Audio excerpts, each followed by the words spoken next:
क्या आप भी एक नया सिस्टम लेना चाहते हैं, चाहे वो लैपटॉप हो या डेस्कटॉप हो। आप कंफ्यूज हैं कि मेरे प्राइस रेंज में कौन सा लैपटॉप आएगा, कौन सा सिस्टम मुझे लेना चाहिए। तो वीडियो को आगे देखते हैं। इस क्वेश्चन का आंसर जानने के लिए मैं हूं बलराम माथो, आप देख रहे हैं इंटरनेट ज्ञान। जनरली क्या होता है, जब कोई सिस्टम खरीदता है उन्हें समझ में नहीं आता है कि मुझे कौन सा सिस्टम एक्चुअली में लेना चाहिए। प्राइस इंपॉर्टेंट है, बट प्राइस के बाद क्या आता है। तो आज की वीडियो में हम लोग यही सब बातों को कवर करेंगे और एंड तक आप समझ जाएंगे कि मेरे को कौन सा सिस्टम लेना सबसे अच्छा होगा मेरे रिक्वायरमेंट के हिसाब से। ओके, तो हम लोग कुछ पॉइंट्स बनाते हैं, उसके ऊपर डिस्कस करते हैं। जो पहला होता है, सबसे बड़ा होता है हमारे लिए गरीब आदमी, हमारे लिए है प्राइस। तो आप कितने प्राइस तक अपना सिस्टम खरीदना चाहते हैं, लैपटॉप हो या सिस्टम हो, आई मीन कंप्यूटर या लैपटॉप, ये अलग पॉइंट है। इसके बारे में डिस्कस कभी और करेंगे। अभी हमारा पॉइंट है स्पेसिफिकेशन क्या होगा। जैसे मैं बोला, सबसे मेजर पॉइंट है प्राइस क्या है। ओके, तो मैं प्राइस सबसे ऊपर में रखता हूँ। प्राइस क्या रखूँगा मैं, मेरा एक रेंज है 40, 50, 60, 70 जो भी हो। ओके, आप सबसे पहले पॉइंट में प्राइस को दीजिए। प्राइस एग्जांपल मैं लेता हूँ 50,000। ओके, किसी को 50,000 का सिस्टम और लैपटॉप लेना हो, ओके, वो लेगा। अब उस प्राइस रेंज में उसे समझ में नहीं आ रहा है कि वो कौन सा सिस्टम खरीदना चाहिए, उसे कौन सा प्रोसेसर लेना चाहिए, कौन सा ग्राफिक कार्ड लेना चाहिए, कौन सा मदरबोर्ड लेना चाहिए, उसके साथ साथ उसके रैम कितनी होनी चाहिए, बाकी सारे जो कंपोनेंट्स होते हैं वो क्या लेने चाहिए। ओके, तो पहला तो आपको मैंने बताया प्राइस। आपने प्राइस डिसाइड कर लिया, मुझे 50,000 का एक सिस्टम लेना है। ओके, अब बात आती है उसके कंपोनेंट्स के बारे में। जो पहला चीज़ होता है वो है उसका प्रोसेसर एंड मदरबोर्ड, क्योंकि ये दोनों एक दूसरे के साथ कैपेबल होने बहुत ज़रूरी है। आपका प्रोसेसर ही डिफाइन करता है कि आपको बाकी सारे कंपोनेंट किस तरह के लेने हैं। ओके, एग्जांपल में लिया 50,000 का, 15,000 में आप डिसाइड कर चुके हो, अब आपको स्पेसिफिकेशन चाहिए। तो आपको सोचना है कि एक्चुअली में मेरा पर्पस क्या है वो सिस्टम या वो लैपटॉप लेने का। ओके, आप गेमर हो, आप ऑफिस जॉब करते हो, या जस्ट इंटरटेनमेंट के लिए ले रहे हो, मूवी या इंटरनेट ब्राउजिंग के लिए, तो ये आपको डिसाइड करना है। फॉर एग्जांपल मैं 50,000 में मेरा है टारगेट है कि मैं थोड़ा वीडियो एडिटिंग करूँगा, थोड़ा गेमिंग करूँगा। ओके, तो अब उस गेमिंग के हिसाब से मुझे वो प्रोसेसर चूज करना है, मुझे कौन सा प्रोसेसर लेना है, कौन सा ग्राफिक कार्ड लेना है। ग्राफिक कार्ड का टॉपिक छोड़िए, बाद में बात करते हैं। प्रोसेसर मैंने 50,000 का प्राइस रेंज रख लिया। अब मैं चेक करूंगा कि उस प्राइस रेंज में मेरा कौन कौन सा प्रोसेसर आ रहा है। 50,000 रेंज में आप कहीं भी देखिए, आपको i3 मिलेगा, i5 मिलेगा, इसके अलावा कोई नहीं मिलेगा। मे बी i5 में आपको 400, 600K मिले, ठीक है, बट अब वो डिसाइड करना है हमें कि हमें ये तो डिसाइड कर लिया कि हमें गेमिंग करना है और थोड़ा वीडियो एडिटिंग करना है। तो अगर बेसिक जॉब है आपका, बहुत माइनर सा काम है, तो i3 मोर देन इनफ है। आप चाहे कुछ भी करना चाहे, वो थोड़ा बहुत गेमिंग भी करा देता है। अगर आप सिस्टम ले रहे हो तो सिस्टम वाला आपको गेमिंग भी करा देता है, क्योंकि अभी का जो 9th जनरेशन और 8th जनरेशन का i3 आया था, जो मैंने प्रीवियस वीडियो में बताया था, 8100 ओके और 9100F, तो ये जो है इसमें क्वाड कोर प्रोसेसर आते हैं और काफ़ी पावरफुल प्रोसेसर है। 4.2 गीगाहर्ट्ज़ क्लॉक है इसका, तो आपको लगभग कोई भी AAA टाइटल गेम इसमें इजीली चलेगा।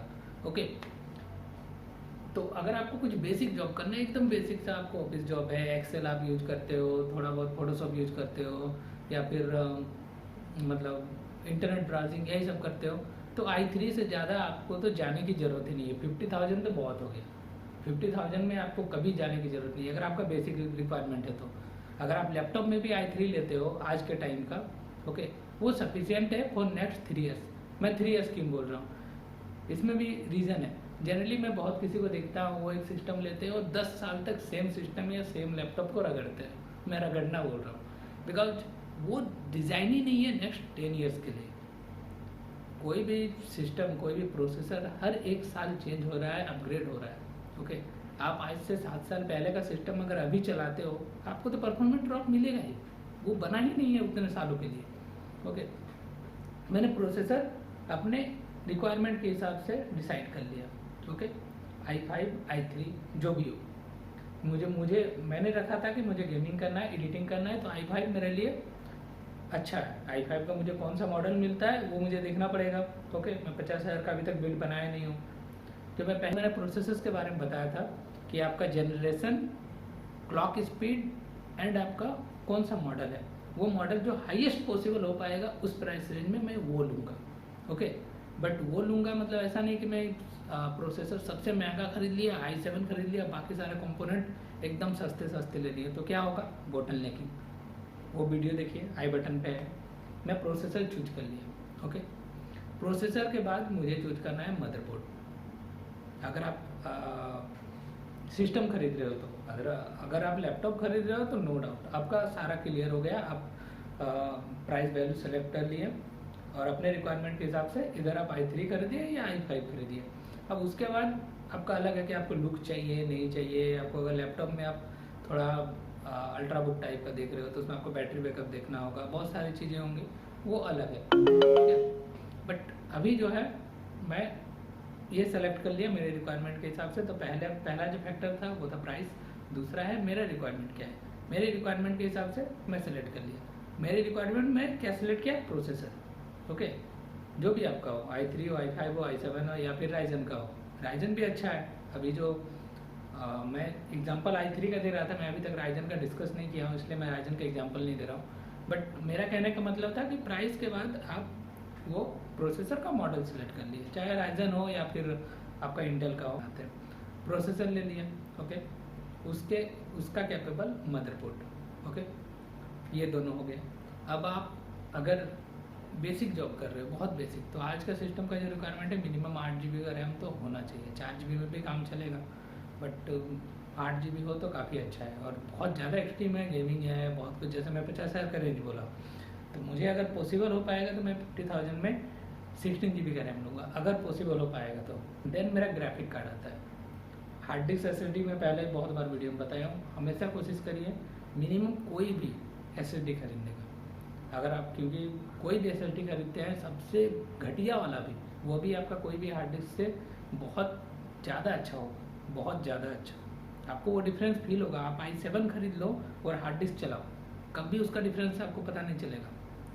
आप एक जगह i7 खरीद लिए, दूसरा हार्ड डिस्क चला रहे हैं, i7 का कोई फ़ायदा नहीं होने वाला है। बट वहीं आप i3 चला रहे हो और SSD ले रहे हो, वो जो परफॉर्मेंस है वो ज़बरदस्त होगा डे टू डे लाइफ में। उसमें आप, मैं नहीं बोल रहा हूँ कि आप उसमें मतलब 4K वीडियो एडिटिंग कर रहे हो, नहीं।